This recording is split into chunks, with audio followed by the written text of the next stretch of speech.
Hey, Mark Diaz here for 2danimation101.com. Just wanting to show you something that we're working on, and that is to create different head rigs for different cartoon styles. So right now, after exploring all the potential of Cartoon Animator and everything, here's something that you can be doing now. Someone in the Cartoon Animator 4 course asked if there was a way to create characters from Hanna Barbera. So this would be someone like in the Flintstones. So yeah, look, I'm so excited because I was able to do this rig.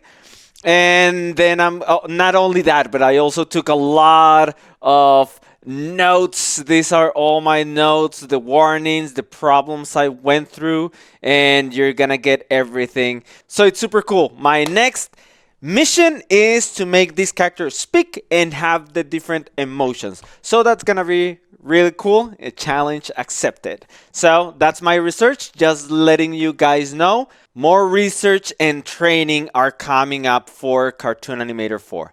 So stay tuned.